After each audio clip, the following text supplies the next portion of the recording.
My name is Willow Vance. I am 28 years old and I live in the family lake house.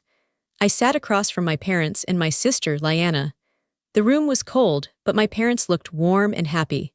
The lawyer had just handed Lyanna a check. It was for $6.9 million. My mother squeezed Lyanna's hand, her face glowing with the kind of pride she never showed me. My father smiled deeper than I had seen in years. Then he turned to me. He didn't hand me a check. He slid a single, crisp dollar bill across the smooth wood of the table. It stopped right in front of my hands. "Go earn your own, Willow," he said. His voice was calm. It was cruel. My mother didn't look me in the eye. She just adjusted her pearls and added, "Some kids just don't measure up." The room was silent. I felt the old, familiar sting in my chest. I felt invisible. I didn't scream. I didn't cry. I just stared at George Washington's face on that dollar. They thought the reading was over. They thought I was worth nothing. But then, the lawyer cleared his throat. He reached into his leather bag and pulled out a thick, sealed envelope. "Your father left one last instruction," the lawyer said. He placed the heavy letter in front of me. "This is for Willow, and Willow alone." My parents stopped smiling, but before I tell you how everything flipped, like and subscribe, drop a comment. Where are you watching from? My name is Willow Vance. I am 28 years old. To understand why that single dollar bill hurt so much, you have to understand the life I lived before that day. You have to understand that in my house, I was a ghost long before my grandfather died. I learned the word invisible when I was 6 years old. It was a Tuesday. I remember because Tuesday was meatloaf night. My sister, Lyanna, was 8. She was loud, bright, and demanded attention like a flower demands the sun. I was quieter. I liked to draw. I liked to sit in the corner and listen. That night, I had a drawing to show my mother. It was a picture of our house. I had spent 2 hours on it. I colored the roof red and the grass green, and I even drew our dog, Buster, sleeping on the porch. I was so proud. My chest felt tight with happiness as I walked into the kitchen. My mother was at the stove. My father was setting the table. Lyanna was sitting on the counter, swinging her legs and talking about a ribbon she won at gymnastics. It was a participation ribbon. Everyone got one. "Look, Mommy," Lyanna shouted. "It's blue." "Oh, Lyanna, that is amazing," my mother said. She turned around, her face lighting up. She wiped her hands on her apron and took the ribbon. "Frank, look at this. Our girl is a champion," my father beamed. "That's my girl. A natural athlete." I stood by the refrigerator. I held my drawing with both hands. I waited for a gap in the noise. I waited for them to look down. "Mom," I said. My voice was small. She didn't hear me. She was busy pinning the blue ribbon to the refrigerator door with a magnet. "Mom," I said a little louder. She glanced at me, just a quick flicker of her eyes. "Not now, Willow. Can't you see we are celebrating your sister?" "But I made a drawing," I said. "Put it on the table," my father said without looking at me. "Set the forks." I put the drawing on the table. 5 minutes later, my father put a hot casserole dish right on top of it. The heat turned the wax crayon into a sticky smear. When he lifted the dish later, half my drawing peeled away with it. Nobody apologized. They just scrubbed the bottom of the casserole dish and threw my paper in the trash. That was the pattern. That was my life. As we grew up, the gap between us became a canyon. Lyanna was the star. I was the audience. When Lyanna got a C on her report card, my parents hired a private tutor. They sat with her for hours, helping her study, telling her she was smart, telling her she could do anything. When I got straight A's, my father signed the report card while watching the news. He didn't look at the grades. He just handed it back and said, "Don't block the TV, Willow." I tried to be louder. I tried to be better.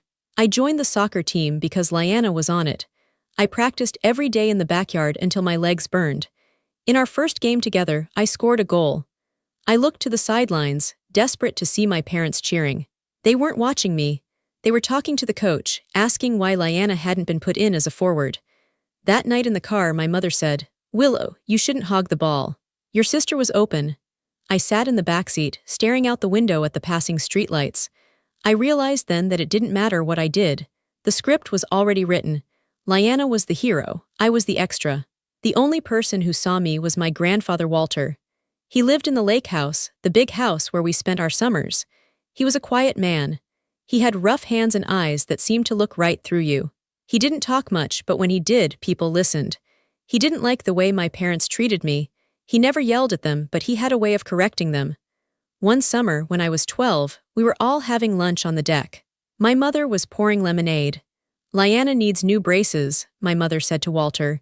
It's going to be expensive, but she has such a beautiful smile, we have to protect it. What about Willow? Walter asked. He cut his steak slowly.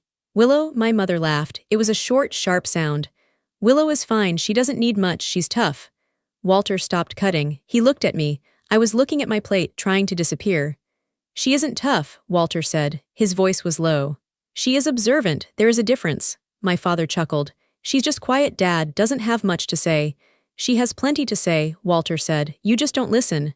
After lunch, Walter waved me over. Willow, come with me. I followed him down to the dock. The water was still. The sun was hot on my shoulders. He sat down on a wooden bench and patted the spot next to him. Do you know why I like fishing? He asked. Because it's quiet, I guessed. No, he said. Because you have to pay attention to what isn't happening. You have to watch the line, you have to feel the current. Most people just look at the surface. They see the shine, they see the splash. But the real truth is underneath. He looked at me then. His eyes were blue and sharp. Your parents, he said, they look at the surface. They see Lyanna's shine, they don't see the depth. But I see you, Willow, I see you watching. I see you thinking. They don't like me, I whispered. It was the first time I had said it out loud. Walter put a heavy hand on my shoulder. They don't understand you, that is their loss, but you have a gift, you see the truth. You see things other people miss. Don't lose that. They will try to make you feel small so they can feel big, don't let them. He reached into his pocket and pulled out a small notebook. Take this, he said. Write down what you see. Not what they tell you to see, what you actually see. That notebook became my shield. I wrote down everything. I wrote down how my mother's voice changed when she talked to her rich friends on the phone. It got higher, fakier. I wrote down how my father hid bills in the bottom drawer of his desk when he thought no one was looking. I wrote down how Lyanna lied about where she was going on Friday nights, and how my parents believed her because they wanted to believe her. I became a spy in my own house. Years passed. I went to college. I worked 2 jobs to pay for my books because my parents said they were strapped for cash right after buying Lyanna a new car for her graduation. I didn't argue, I didn't fight, I just worked. I served coffee at 5 a.m. I shelved books at the library until midnight. I learned the value of $1 because I had to earn every single one. Lyanna went to a private college. They paid for everything. Her tuition, her apartment, her clothes, her spring break trips to Cancun. She sent me photos of her drinking margaritas on the beach while I was studying for finals in a cold dorm room. Wish you were here, she captioned one photo. No, she didn't. She liked being there alone. She liked being the golden child. When I graduated, my parents didn't come to the ceremony. They said it was too far to drive. It was 3 hours away. Lyanna had a dance recital the same weekend. It was at the local community center. They went to that instead. I walked across the stage alone. I took my diploma alone. I ate dinner alone at a diner, wearing my cap and gown because I had nowhere to change. The waitress gave me a free slice of pie. She was nicer to me in 5 minutes than my family had been in 20 years. But I survived. I got a job as a junior analyst at a logistics firm. It wasn't glamorous. It was data. It was numbers. It was finding mistakes in shipping routes. I was good at it. It was exactly what Walter had taught me. I looked for the patterns. I looked for the things that didn't add up. I kept in touch with Walter. He was getting old. His health was failing. But every time I visited the lake house, he would smile. How is the observer? He would ask. Still watching, I would say. Good, he would whisper. You'll need to watch closely soon. I didn't know what he meant then. I thought he was just talking about his health. I didn't know he was warning me. Then the call came. Walter had passed away in his sleep. I cried. I cried until my throat was raw. I wasn't crying for the money. I wasn't crying for the estate. I was crying because the only person in the world who knew my name, who really knew me, was gone. My parents didn't cry. When I got to the lake house for the funeral, the mood was strange. It wasn't sad. It was eager. My mother was already walking through the rooms, touching the furniture, moving vases around. We'll need to repaint this, she said, looking at the living room walls. This beige is depressing. Mom, Grandpa just died, I said. I was standing by the door, holding my bag. She waved her hand dismissively. He's gone, Willow. Life goes on. We have to think about the property value. This place is a goldmine if we fix it up. My father was in the study. He was going through Walter's desk. I heard drawers opening and closing. Found anything? my mother asked him, ignoring me. Just papers, my father shouted back. Old junk. Lyanna arrived an hour later. She was wearing a black dress that was too short for a funeral and huge sunglasses. She looked like she was dressing for a movie role, not a burial. It smells like old people in here, she said as she walked in. She hugged Mom. She hugged Dad. She gave me a quick, limp wave. Hey, Willow, they were a unit. The three of them, a closed circle. I was the satellite orbiting on the outside. We buried Walter on a Wednesday. It rained. My parents stood under a large umbrella. They stayed dry. I stood a few feet away, letting the rain soak my hair. I wanted to feel it. I wanted to feel something real. After the funeral came the reading of the will. I knew what was coming, or at least I thought I did. I expected to get nothing. I expected them to get everything. I had prepared myself for it. I told myself, you are strong, you are independent, you don't need their money. But I wasn't prepared for the cruelty. I wasn't prepared for the theater of it. The lawyer, Mr. Boone, asked us to gather in the main dining room of the lake house. It was a grand room.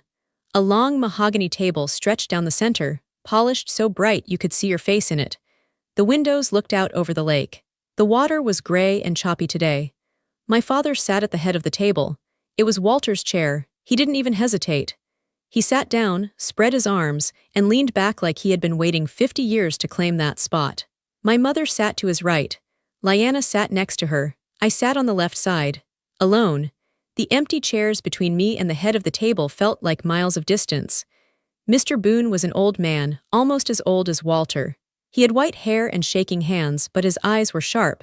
He didn't look at my parents. He didn't smile at Lyanna. He opened his briefcase slowly. We are here to read the last will and testament of Walter H. Vance, Mr. Boone said. His voice was scratchy but clear. My mother leaned forward. I could see the greed in her eyes. It wasn't subtle. It was hungry. She was practically vibrating. Let's get on with it, my father said. It's been a long week. Mr. Boone ignored him. He put on his reading glasses. He picked up a document bound in blue paper. Walter was a meticulous man, Mr. Boone said. He updated his will 3 weeks ago. My father froze. 3 weeks ago, I thought the will was from 2015. He made changes, Mr. Boone said. He was of sound mind. I witnessed it myself. My mother exchanged a nervous glance with my father. Lyanna was scrolling on her phone under the table. She didn't care. She knew she would be taken care of. She always was. First, Mr. Boone read, to my son Frank and his wife Clara. My parents straightened up. This was it. I leave the collection of antique rifles in the study, and the 1965 Ford Mustang in the garage. However, the title to the lake house remains with the estate foundation until further notice. My father's face went red. What? The foundation? What foundation? This house is ours. The will is specific, Mr. Boone said calmly. You get the personal effects. You do not get the real estate. Not yet. My mother looked furious. That's ridiculous. Who runs the foundation? We will get to that, Mr. Boone said. Please let me finish. He turned the page. To my granddaughter, Lyanna. Lyanna looked up from her phone. I leave the sum of $6.9 million. The room went dead silent. Then Lyanna squealed. What? Are you serious? $6.9 million, Mr. Boone repeated. He pulled a check from a folder and slid it across the table. Lyanna grabbed it. Her hands were shaking. Oh my God, Mom, look, my mother gasped. The anger about the house vanished instantly. She grabbed Lyanna's arm. Oh, honey. That's wonderful, that's. Oh, Walter, you old saint. My father started laughing. It was a loud, booming laugh of relief. That's my girl, that is fantastic. We are set, we are absolutely set. They were hugging. They were high-fiving. They completely forgot I was in the room. I sat there, my hands folded in my lap. I felt cold. $6 million, that was life-changing money. That was freedom. That was safety. And Lyanna, who had never worked a day in her life, who had never visited Walter unless she needed cash, just got it all. I looked at Mr. Boone. He wasn't celebrating. He was watching me. He cleared his throat. Loudly. My family quieted down, but the smiles stayed plastered on their faces. There is one more beneficiary, Mr. Boone said. My father turned to me. His smile changed. It became a smirk. Right, Willow, he said. He sounded like he was remembering a chore he forgot to do. Mr. Boone looked at the paper. To my granddaughter, Willow. He paused. My mother leaned over to my father and whispered, loud enough for me to hear, probably enough to pay off her student loans. If she's lucky. To Willow, Mr. Boone continued, I leave the contents of my pockets at the time of my death. My father blinked. His pockets. Mr. Boone reached into a small manila envelope. He pulled out a single-dollar bill. It was wrinkled, it was old. He placed it on the table. He didn't slide it, he just set it down. My father stared at it. Then he started to laugh again. This time it was cruel, it was a bark of laughter. $1, he said. He left her $1. My mother covered her mouth, trying to hide a giggle, but her eyes were dancing with malice. Oh dear, well, it's symbolic, isn't it? My father reached out, took the $1, and slid it across the long table toward me. It spun on the wood and stopped right in front of my hands. Go earn your own, Willow, he said. I looked at the $1. I felt the blood draining from my face. I felt sick. Some kids just don't measure up, my mother added. She was petting Lyanna's hair. Lyanna was always his favorite, we knew that. It's okay, Willow, Lyanna said, clutching her multi-million-dollar check. I'll buy you lunch sometime, don't worry about it. They were enjoying this. They loved seeing me humiliated. They loved the confirmation that I was worth nothing. I wanted to flip the table. I wanted to scream at them. I wanted to tell them how I was the one who drove Walter to his doctor's appointments. I was the one who called him every Sunday. I was the one who loved him, but I remembered Walter's voice. Watch, listen, be still, so I stayed silent. I didn't touch the $1. Mr. Boone watched them laugh for a moment longer. Then his expression hardened. I am not finished, the lawyer said. His voice cut through their laughter like a knife. My father stopped. What, you read the will, money to Lyanna, joke to Willow, we're done. I said I am not finished, Mr. Boone said. He reached into his bag again. He pulled out a thick, heavy envelope. It was sealed with red wax. It looked old. Your father left a codicil, a private letter, and a specific set of instructions regarding the rest of the estate. He held the envelope up. On the front, in Walter's shaky handwriting, was one name, Willow. This is for Willow, Mr. Boone said, and Willow alone. My mother's smile dropped. Why does she get a letter? What's in it? That is for her to know, Mr. Boone said. He stood up and walked over to me. He placed the envelope in my hands. It felt heavy. It felt like it contained a heartbeat. He wanted you to have this immediately after the reading, Mr. Boone said softly to me. He said you would know what to do. I looked at my parents. They looked confused now, and suspicious. Open it, my father demanded. Read it out loud. No, I said. It was the first word I had spoken since the reading began. My voice was steady. Excuse me, my mother said, her eyes narrowed. Don't be a brat, Willow. We are a family. We share things. You didn't share the check, I said. You didn't share the praise. You didn't share the love. I stood up. I clutched the envelope to my chest. You have your money, I said. You have your victory. This is mine. Willow, sit down, my father shouted. He stood up, his face flushing red. I am your father, and I am telling you to open that envelope. I looked at him. Really looked at him. I saw the fear behind his anger. He was afraid he had missed something. He was afraid he wasn't in control. No, I said again. I turned to Mr. Boone. Am I free to go? You are, Mr. Boone said. He gave me a small, barely visible nod. The proceedings are concluded for today. This is bullshit, Lyanna said. It's probably just a sentimental letter about how much he loved her. Let her have it. Yeah, my mother sneered. Go on, Willow. Go read your sad little letter. We have champagne to drink. You don't need much, my mother said, repeating that phrase she had used my whole life. So don't expect anything big in there. I looked at them one last time. The happy family, the rich family. Goodbye, I said. I turned and walked out of the room. I walked out of the lake house. I didn't look back. I got into my old, beat-up Honda Civic. My hands were shaking so bad I could hardly put the key in the ignition. I drove. I didn't go home. I couldn't go home. I drove into town and checked into the Whispering Pines Inn. It was a small, cheap place where Walter used to meet his fishing buddies. The lady at the front desk gave me a weird look. I was wearing my funeral black, but she gave me a room key. Room 4 billion. I went into the room. It smelled like pine cleaner and dust. I locked the door. I sat on the edge of the bed. I placed the envelope on the cheap bedspread. My heart was pounding in my throat. I picked up the letter opener from the desk. I slid it under the wax seal. I opened it. Inside, there was no check. There was no deed to a house. There were 3 things. First, a small silver key. It looked like it belonged to a filing cabinet or a safe box. Second, a piece of paper with a string of numbers. They looked like coordinates, or maybe a bank account, but they were mixed with letters. 88J-20L-14. Third, a handwritten note. I picked up the note. I recognized the handwriting instantly. It was Walter's. My dearest Willow, if you are reading this, they have treated you exactly as I expected. They took the easy money. They took the shine. They left you the scraps. Good, because the money is a distraction. The money is the surface. You and I know the truth is always underneath. I cannot give you your inheritance. You have to take it. You have to find it. And to do that, you have to see what they have been hiding. The key opens the cabinet in the boathouse. You know the one. The numbers are the map. Start where the truth was first bent. Trust your eyes, Willow. Trust the silence. This is not a gift. This is a mission. Love, Grandpa. I sat there for a long time. The room was quiet. This wasn't just a goodbye. This was a job. My parents thought they had one. They thought they had $6.9 million in a lake house. They thought I had $1 and a broken heart. I looked at the key in my hand. It was cold and hard. They were wrong. I didn't have an inheritance. I had a weapon. I didn't sleep that night. I couldn't. The letter lay on the nightstand next to the key. Every time I looked at it, I felt a surge of electricity. My grandfather hadn't left me behind. He had deputized me. I spent the night staring at the ceiling, thinking about the past 10 years. Thinking about my father's business trips that he never talked about. Thinking about my mother's sudden spending sprees.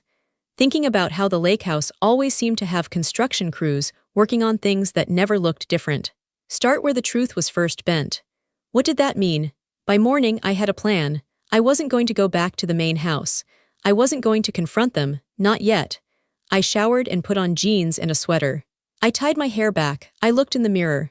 My eyes looked tired, but they looked different. They looked sharp. I waited until 9 a.m. I knew my family. They would be sleeping in. They would be hungover from their champagne celebration.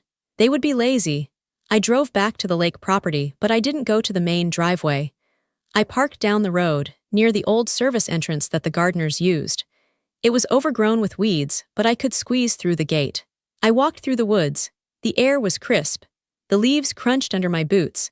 I moved quietly. I had spent my whole childhood learning how to move without making a sound so I wouldn't disturb my mother's headaches or my father's calls. I reached the edge of the property. The main house was huge and white on the hill. I could see Lyanna's car in the driveway. I didn't go up the hill. I went down to the water, to the boathouse. It was an old wooden structure, paint peeling, sitting half in and half out of the water. It smelled like gasoline and wet wood. My parents hated this place. They called it an eyesore. They wanted to tear it down and build a party deck. But Walter loved it. It was his sanctuary. I slipped inside. It was dark. Shadows danced on the walls from the water reflecting through the floorboards. I went to the back corner. There was an old metal workbench covered in grease and fishing lures. Underneath it was a gray metal cabinet. It was rusted. It looked like junk. My father would have walked past it 1,000 times. He would have seen rust. I saw the lock. I took the silver key from my pocket. My hand trembled slightly as I inserted it. It fit perfectly. Click. I pulled the door open. It wasn't empty. It wasn't full of fishing gear. It was full of binders. Thick black binders. And a stack of hard drives. I pulled the first binder out. It was labeled Household Expenses 2018-2023. I opened it. It wasn't grocery bills. It was invoices. Invoices from companies I had never heard of.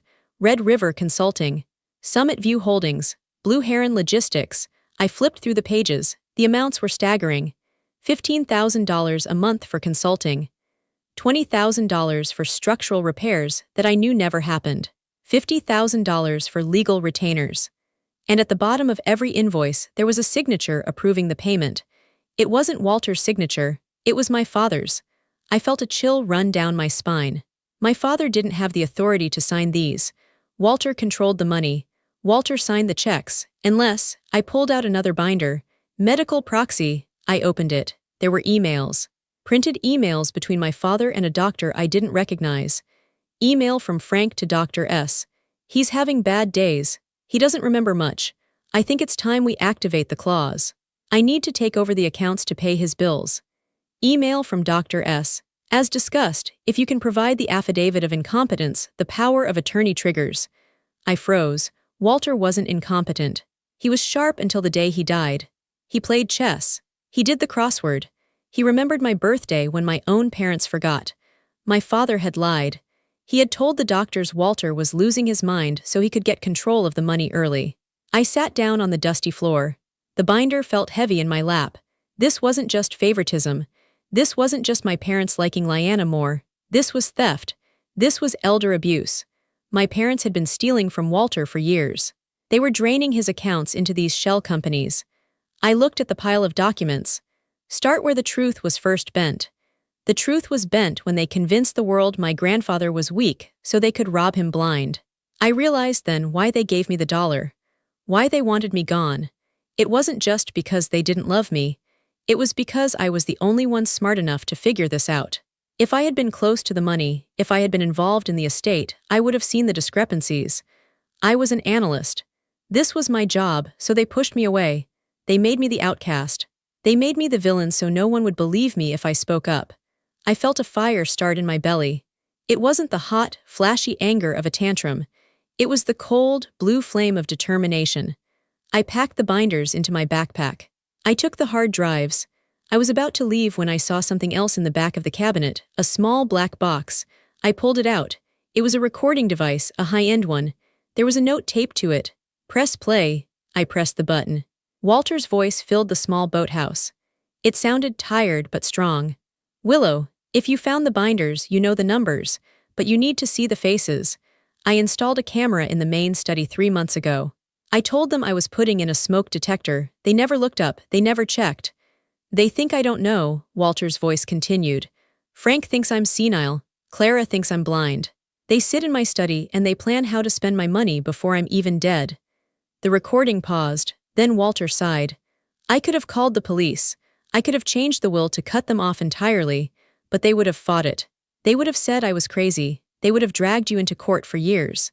So I let them think they won. I let them dig their hole, and I left the shovel for you.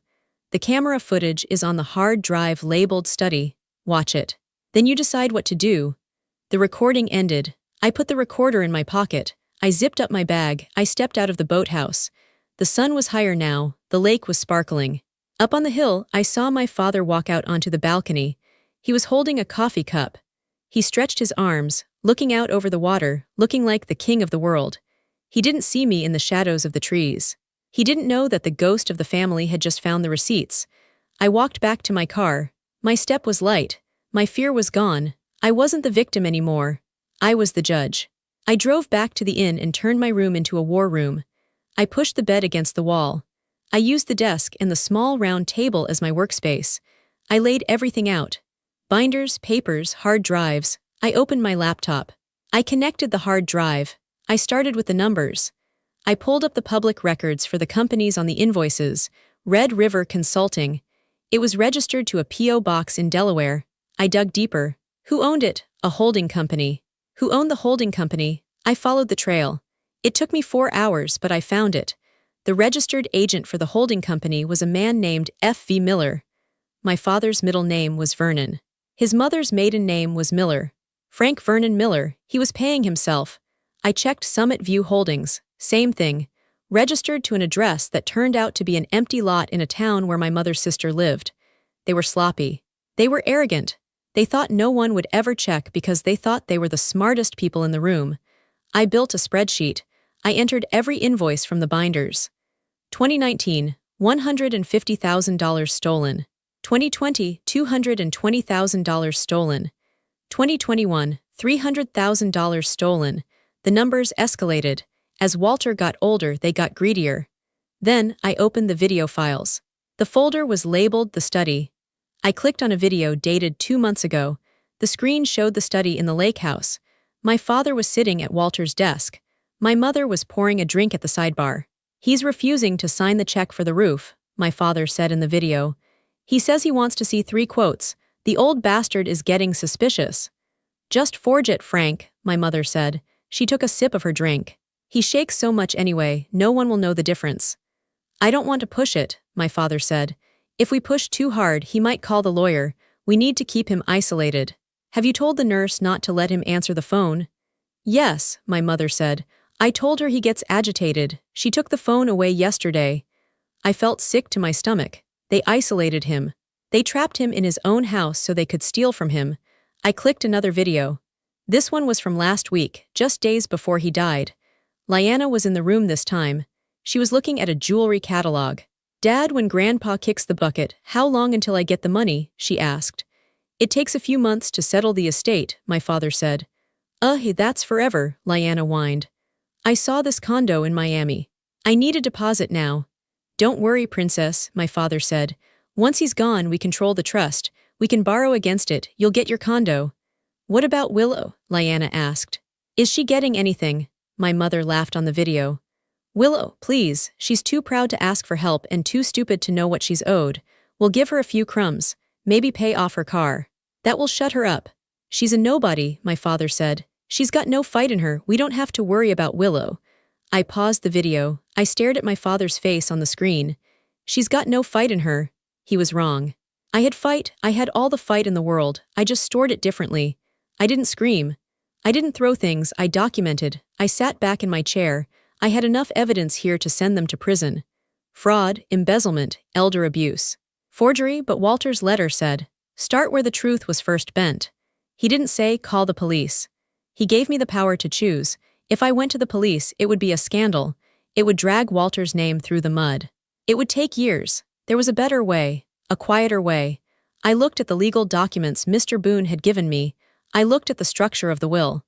If they contest anything, the entire estate transfers to the foundation. I remembered what Mr. Boone said at the reading. "The title to the lake house remains with the estate foundation. We will get to that." I picked up the phone. I dialed the number on Mr. Boone's business card. It was 8 p.m. He answered on the second ring. "Mr. Boone," I said. "It's Willow. I've been expecting your call, my dear," he said. His voice sounded warm. "I found the cabinet," I said. "I have the binders and the videos." "Good," he said. "Walter knew you would." "I know what I have to do," I said. "Tell me," he said. "I need you to come to the lake house tomorrow morning," I said. "Bring the final papers. Bring the transfer documents for the foundation." "And your parents?" he asked. "Don't tell them you're coming," I said. "I want it to be a surprise." "What time?" "Dawn," I said. "I want to do this when the light is clear." "I will be there," Mr. Boone said. I hung up. I looked around the hotel room.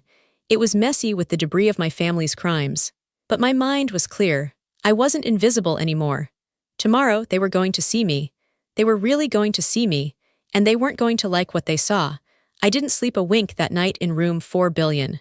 The neon sign of the Whispering Pines Inn buzzed outside my window, a constant hum that matched the racing of my heart. I had the evidence. I had the truth. But I needed to be sure. I needed to know exactly what I was walking into. So, I spent the entire night watching my family on my laptop screen. The hard drive from the hidden camera was like a window into a world I had always suspected but never seen. It was painful. It was like peeling back skin to see the infection underneath. I watched a video from last Thanksgiving. In the video, I saw myself arrive. I saw myself holding a pumpkin pie I had baked from scratch. I saw my mother hug me, her smile tight and fake. Then the camera showed what happened after I left the room. My mother turned to Lyanna. "God, she looks tired. And that dress. It looks like she bought it at a garage sale." Lyanna laughed, picking at the crust of my pie. "She's trying so hard, Mom, it's kind of pathetic." My father walked in. "Did she ask for money yet?" "Not yet," my mother said. "Give it time, that's the only reason she comes around." I sat in the dark hotel room, tears streaming down my face. I wasn't crying because I was sad. I was crying because I was relieved. For years, I thought I was crazy. I thought maybe I was too sensitive. Maybe I was difficult. They had gaslit me for so long, making me believe that their coldness was my fault. But the camera didn't lie. The camera showed the truth. They didn't hate me because I was bad. They hated me because I was inconvenient. They hated me because I wasn't like them. I wiped my face. I was done crying. I opened the financial binders again. I needed to understand the mechanics of their theft. I found a folder labeled Project Lakeview. Inside were blueprints, not for repairs, but for a subdivision. My father had drawn up plans to bulldoze the lake house. He wanted to tear down the house Walter built with his own hands. He wanted to cut down the forest where I learned to walk. He wanted to turn the land into 20 luxury condos. There was an email attached to the plans. From Frank to developer subject. Timeline: the old man is holding on longer than expected. But don't worry. Once he passes, we will liquidate the property immediately. My daughter Lyanna wants the cash for a place in Miami, and Clara and I are ready to retire to Arizona. We will sell to the highest bidder." I felt a cold rage settle in my chest. They weren't just stealing money. They were selling our history. They were selling the only place that had ever felt like home to me. And they were doing it for quick cash. Walter knew. He must have found these plans. That's why he locked the deed in the foundation. That's why he trusted me. He knew I was the only one who would keep the trees standing. I looked at the clock. It was 4:30 a.m. I took a shower. I scrubbed my skin until it was red. I wanted to wash off the feeling of being their daughter. I wanted to be clean for what was coming. I dressed carefully. I put on a white blouse and black trousers. I put on my blazer. It was the outfit I wore to big meetings at work. It was my armor. I packed the binders. I packed the hard drive. I packed the single-dollar bill they had given me. I checked out of the hotel. The air outside was cool and blue. The sun wasn't up yet, but the sky was lightening. I got in my car and drove toward the lake. I wasn't going there to beg. I wasn't going there to argue. I was going there to foreclose on their lies. I arrived at the lake house at 5:45 a.m. The house was dark. The driveway was empty except for my parents' SUV and Lyanna's convertible. I parked my car right in the center of the driveway. I blocked them in. I walked up the front steps. I used my key to open the front door. The house was silent. It smelled of stale champagne and expensive perfume. I walked into the dining room. The long table was still covered in the mess from yesterday. Empty glasses, napkins, the blue folder of the will. I cleared the head of the table. I moved my father's dirty glass. I moved the chair. I set up my laptop at the head of the table. I connected it to the large TV screen mounted on the wall. I placed the binders in a neat stack next to me. I placed the silver key on top of the stack. Then I went to the kitchen and made coffee. I made it strong. The smell filled the house. I poured 4 cups. I sat at the head of the table, Walter's seat, and I waited. At 6:30 a.m. I heard footsteps upstairs, then voices. "Who is making coffee?" My mother's voice drifted down the stairs. "Did the maid come early?" "I hope so," Lyanna said. "I need aspirin. My head is killing me." They walked into the dining room. My father was in his bathrobe. My mother was wearing a silk kimono. Lyanna was in oversized t-shirt and sweatpants. They stopped dead when they saw me. I was sitting in Walter's chair. My hands were folded on the table. I looked calm. I looked ready. "Willow," my father said. His voice was thick with sleep and confusion. "What the hell are you doing here? How did you get in?" "I used my key," I said. My voice was steady. "Sit down." "Excuse me," my mother said, tightening her robe. "You don't tell us what to do. Get out of that chair. That is your father's chair now." "No," I said. "It isn't. Sit down." There was something in my voice they hadn't heard before. It wasn't the voice of the daughter who begged for attention. It was the voice of the woman who held the cards. They hesitated. Then, looking confused and annoyed, they pulled out chairs. They didn't sit close to me. They sat at the far end, huddled together like they were cold. "This better be good," Lyanna muttered. "I have a flight to catch at noon." "You're not going to make that flight," I said. "What is this about, Willow?" my father snapped. "Is this about the dollar? Look, if you need money, just ask. We can write you a check for 5,000. Just stop this drama." "I don't want your money," I said. "I want you to watch something." I pressed the spacebar on my laptop. The big TV on the wall flickered to life. The video started playing. It was the one from the study, dated 3 days before Walter died. On the screen, my father was pacing the room. "If he doesn't die soon, we're in trouble," the video Frank said. "The auditors are asking questions about the Red River account. I moved another 50 grand yesterday, but I can't keep covering it up." "Just relax," the video mother said. "He's weak. He won't last the week. Once he's gone, we burn the records. No one will ever know." In the dining room, the color drained from my father's face. He looked like he had been punched in the stomach. My mother gasped, her hand flying to her throat. "Turn it off," my father shouted. He stood up. "Where did you get that? That's illegal. That's a private conversation." "It's a recording made by the owner of the house in his own home," I said. "It's perfectly legal, and there are hours of it." I didn't turn it off. I let it play. On the screen, Lyanna walked in. "Dad, did you transfer the tuition money? The school is saying the check bounced." "I'm moving money from his medical trust," Video Frank said. "Just wait a day." In the dining room, Lyanna looked at her father. "You stole my tuition money from Grandpa's medical fund." "Shut up, Lyanna," my father hissed.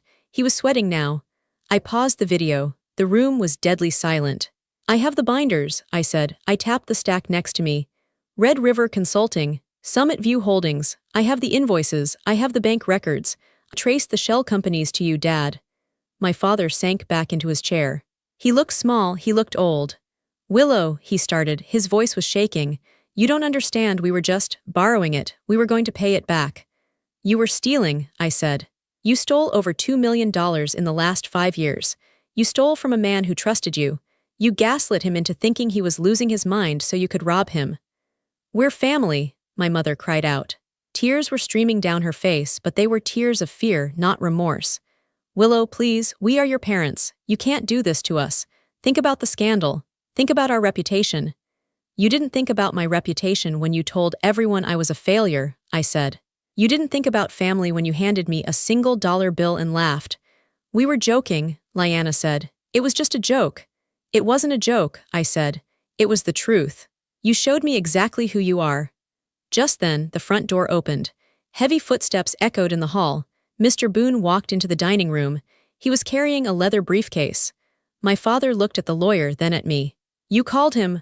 I did, I said. Mr. Boone walked to the head of the table. He stood next to me. He didn't look at my parents. He placed a document on the table. Walter anticipated this, Mr. Boone said. He knew about the theft. He documented everything, but he gave Willow the choice of how to handle it. Mr. Boone looked at me. Willow, I looked at my parents. They were terrified. My father was trembling. My mother was sobbing into her hands. Lyanna was staring at the floor.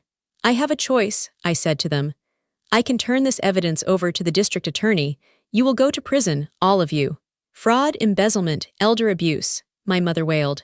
No, please, Willow, no. Or, I said, we can do it Grandpa's way. What is Grandpa's way? My father asked. His voice was a whisper.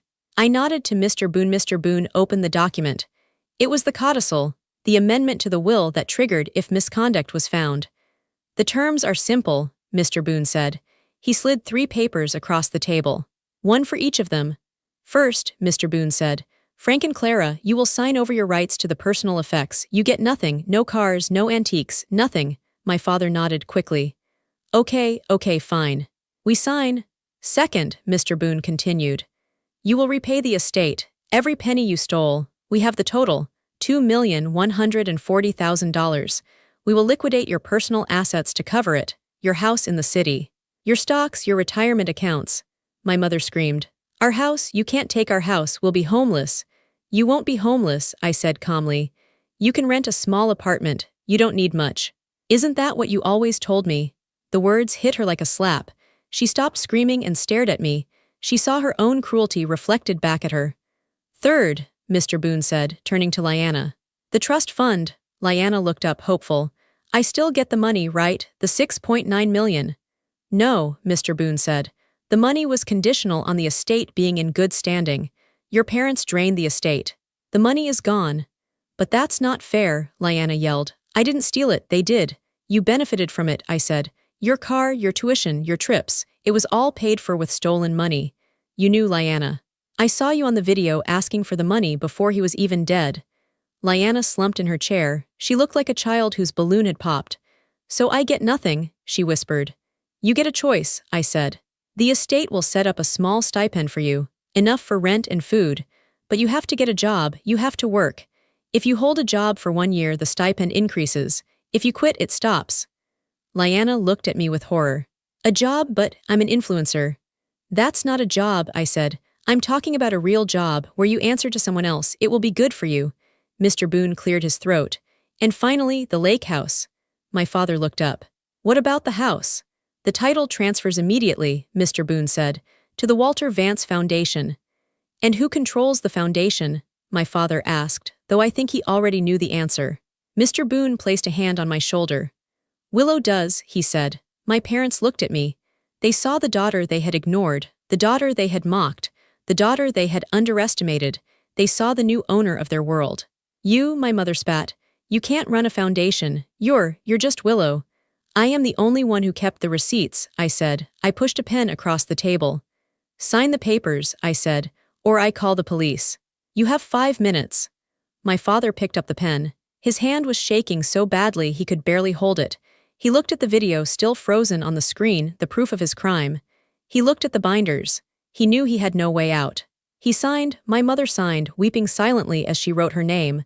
Lyanna signed last. She threw the pen down when she was finished. Mr. Boone collected the papers. He checked the signatures.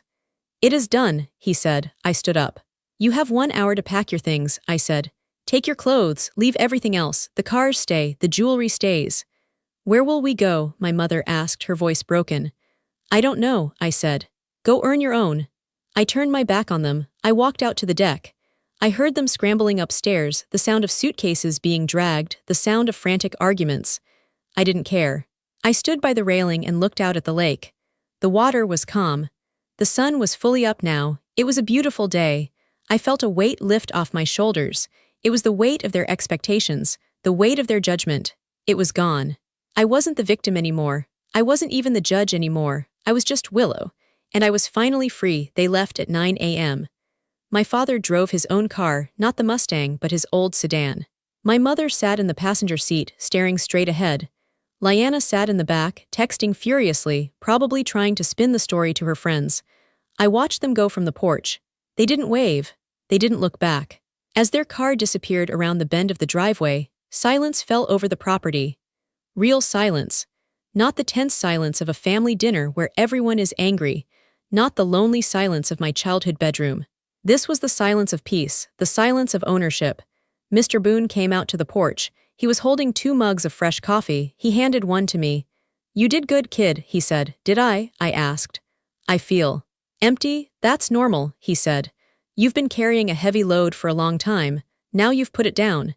It takes a while for the muscles to realize they don't have to strain anymore. He took a sip of his coffee. Your grandfather would be proud, he said. He knew you had the spine for it. He just needed you to find it. What happens now? I asked. Now, Mr. Boone smiled. Now you run the foundation. The assets are significant. The stolen money will be recovered. You have the resources to do whatever you want. What do you want to do with the land? I looked at the trees. I looked at the shimmering water. I want to keep it, I said. I want to turn it into a retreat. A place for people who need to escape, for people who feel invisible. That sounds like a fine plan, Mr. Boone said. He finished his coffee and patted my arm. I'll be in touch with the paperwork. Enjoy the house, Willow. It's yours. He left. I was alone. I walked through the house. I walked through the rooms that used to intimidate me. I walked into the kitchen where my mother used to ignore me. It was just a kitchen now, just counters and cabinets. The ghosts were gone. I walked into the study. I sat at the big desk. I ran my hand over the wood. I opened the top drawer. It was empty except for one thing, the single dollar bill. I had left it there earlier. I picked it up. I looked at George Washington. I didn't hate the dollar anymore. It wasn't an insult. It was a trophy. I took a picture frame from the shelf, a picture of my parents that I removed and threw in the trash. I put the dollar bill in the frame. I set it on the desk. It was my reminder. A reminder of what I was worth to them and what I was capable of doing despite them. I went down to the dock. I took off my shoes and dipped my feet in the cold water. I thought about Lyanna, probably crying in a motel room right now. I thought about my father, realizing he had to answer to the IRS. I thought about my mother, realizing she had no audience left. I didn't feel happy about their pain. I wasn't sadistic, but I felt a deep, abiding sense of justice. The balance had been restored. The truth had been leveled. I laid back on the wooden dock and looked up at the sky. A hawk was circling high above, riding the wind. I took a deep breath. The air tasted sweet. For the first time in 28 years, I wasn't waiting for permission to exist. I wasn't waiting for someone to tell me I was good enough. I was just here, and that was enough. Some justice is loud. Some revenge is screaming and fighting and wars. My revenge was water still. It was the quiet ticking of a clock. It was the simple turning of a key. I closed my eyes and listened to the waves hitting the pilings. Slap, slap, slap. It was the sound of my new life beginning. My name is Willow Vance. I still live in the lake house. I run the Vance Foundation now. We support art programs for underprivileged kids, kids who have talent but no one to watch them. My parents, I hear from them occasionally. They send emails. Sometimes they ask for money. I don't reply. I file them in a folder labeled past. Lyanna is working as a receptionist at a dental office. She hates it, but she's keeping the job. Maybe there's hope for her yet. I didn't destroy my family. I didn't ruin their lives.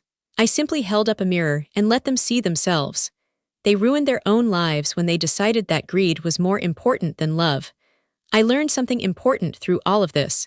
If you are the one in the corner, if you are the one they talk over, if you are the one they treat like furniture, do not disappear. Watch, listen, keep your receipts. Because the people who shine the brightest often cast the darkest shadows, and sooner or later they will slip. When they do, you don't need to yell. You don't need to make a scene. You just need to be ready to step into the light. My grandfather left me $1 and a truth. The dollar is framed on my desk. The truth is written in my heart. Value yourself. Because if you don't, they will set the price for you, and they will always set it too low. So to all the invisible ones out there, stay quiet, stay sharp, and when your moment comes, don't blink.